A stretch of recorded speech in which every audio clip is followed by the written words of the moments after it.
Here are a whole bunch of intermediate gymnastic ring exercises to help you on your calisthenics journey. So this is a ring fallout into a planche lean. I keep a nice hollow thoracic and a straight line through my hips. These are ring flies. I never allow my shoulder blades to retract and pinch backwards, and the same is true for these archer push-ups.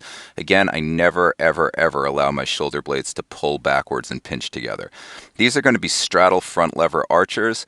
So what I'm doing is I'm keeping my hips at about the same height at all times, and I'm rocking my body forward, and that will help lift me up into the archer pull-up. Now the same is true here for the inverted hang archers. What I'm doing is I'm letting the descent of my lower body act as a counterweight, which will then aid in lifting my body back up to the archer. So the weight of my lower body going down helps lift my upper body.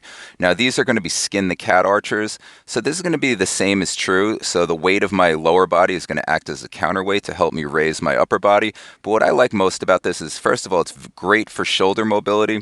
But a very cool aspect of this is helping you keep your wits and your whereabouts as you go from upside down to right side up, because that can be very disorienting as first, and it's an essential skill for rings. Now these are going to be pike variations. These will help with your handstand push-ups and all inverted skills. So these are pike flies.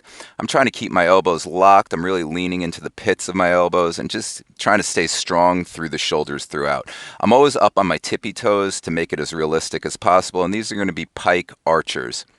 So again, I'm going to struggle to keep my arm as locked and as tight as possible.